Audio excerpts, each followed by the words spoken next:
Olá pessoal, então esse vídeo ele vai trazer uh, a chegada dos portugueses ao Brasil, né?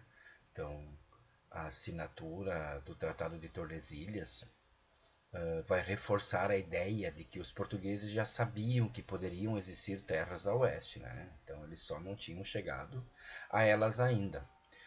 Depois que o continente africano então foi contornado, eles puderam manter contato então comercial com a Índia. Então facilitou muito esse caminho, né, e conseguir as especiarias para comercializar na Europa. E foi nesse contexto aí então que se organizou a expedição de Pedro Álvares Cabral. Então os portugueses queriam explorar as possibilidades a oeste e depois iriam à Índia comprar especiarias.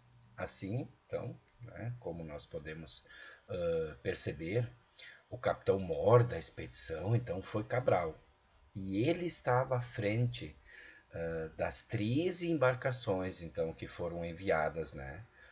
Sendo dessas 13 então 3 caravelas e 10 naus que vão zarpar então de Lisboa em 9 de março de 1500.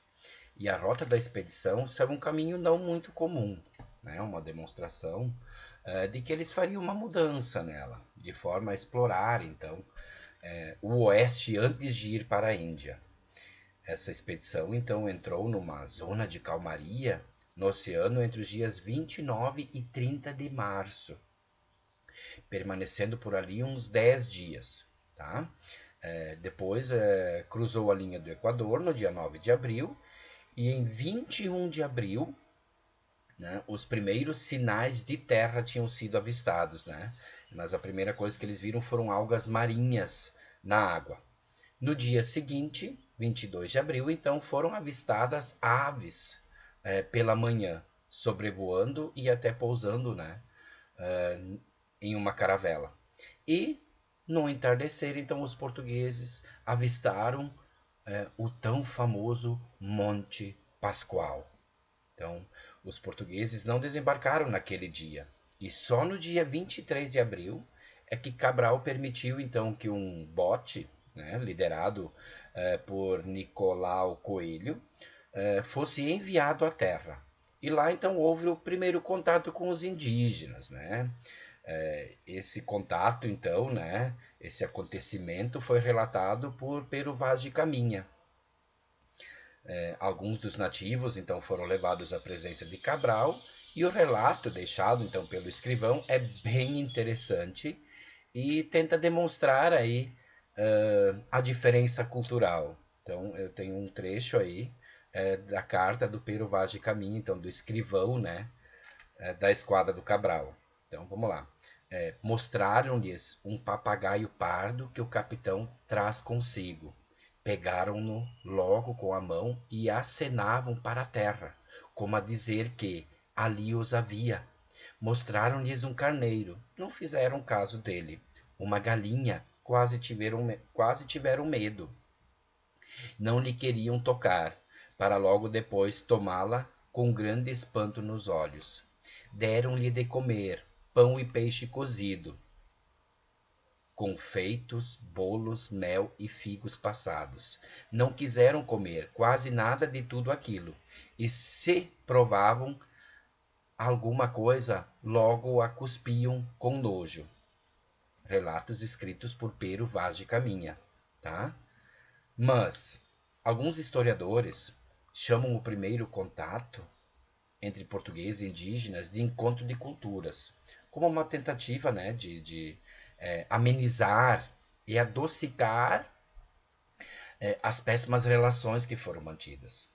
Mas percebemos que o início do processo de colonização, né, gente, portuguesa, foi um desencontro cultural extremo, que mais correspondeu ao processo de extermínio e submissão dos indígenas, tanto por meio dos conflitos com os portugueses, né, quanto também pelas doenças trazidas por esses, como a gripe, a tuberculose, a sífilis, tá? Então, o desencontro de culturas promovido pelos primeiros contatos entre europeus e indígenas, ganhou nova força a partir de 1516, quando Dom Emanuel I, rei de Portugal, enviou navios ao novo território, então, para efetivar o povoamento e a exploração.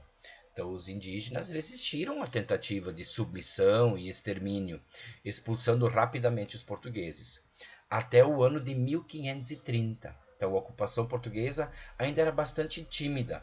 Somente no ano de 1531, então, o monarca português Dom João III enviou, então, para a Nova Terra, Martim Afonso de Souza, né?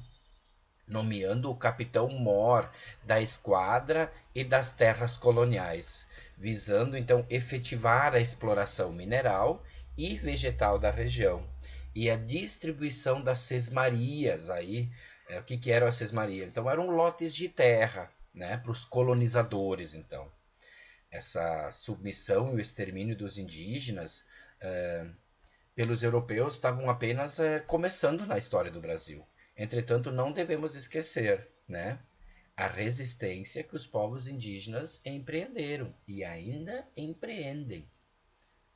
E não vamos esquecer da primeira missa, é verdade, né? A tão famosa primeira missa, né? No dia 26 de abril, então, foi celebrado o dia de Pascuela, né? Comemoração religiosa celebrada 7 dias depois da Páscoa.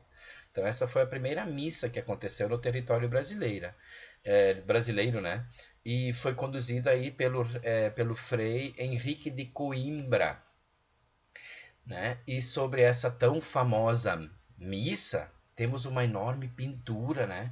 Feita pelo Victor Meirelles. Essa tela, então, foi feita entre 1859 e 1861.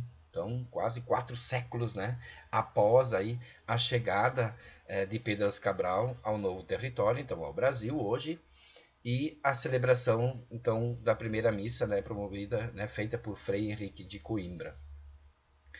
Essa obra, então, ela foi pintada em Paris, né, durante o período, né, que o brasileiro Victor Meirelles tinha uma bolsa, né, de estudos na Academia Imperial de Belas Artes, né, na França.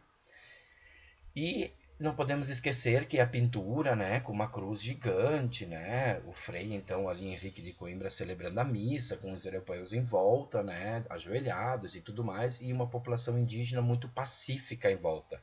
Essa pintura, né, não podemos esquecer, ela está retratando o heroísmo, né, na época, né, aqueles padrões estéticos europeus que buscavam a exaltação da natureza e a figura heróica. Então, ela é uma pintura, certo? Interpretando a carta, então, do Pero Vaz de Caminha. E aí podemos deduzir assim, né, que a chegada dos portugueses aqui em 1500 não significou medidas expressivas de colonização logo, né, fossem realizadas. Porque ainda a prioridade portuguesa era o mercado de especiarias, né, nas Índias. E até então, a década de 1530, a presença portuguesa deu-se por meio de pequenas feitorias instaladas no litoral. E para isso utilizavam então a mão de obra escrava indígena, né, a exploração indígena. E essas feitorias, o que eram? Eram armazéns aí que foram construídos, onde usavam então do escambo, né, dos índios para tirar a madeira, então o pau-brasil, estocar e esperar chegarem então os navios. Então isso é um pequeno resumo, tá, pessoal, sobre a chegada do europeu, então, dos portugueses aqui pela esquadra do Pedro Álvares Cabral. Eu queria agora fazer uma recomendação aí deste livro, tá? A História do Brasil para quem tem pressa, para quem está querendo dar uma lida rápida aí de pequenos resumos. Esse livro é muito bom, ele é do Marcos Costa, tá? Em 200 páginas ele conseguiu trazer desde meados do século XV, né, com a afirmação do mercantilismo, até 2015, né? Logo depois aí a reeleição da presidente Dilma. Então aí passa pelo período de colonização, do período imperial, do período republicano e até o período contemporâneo. Recomendo a leitura. Forte abraço.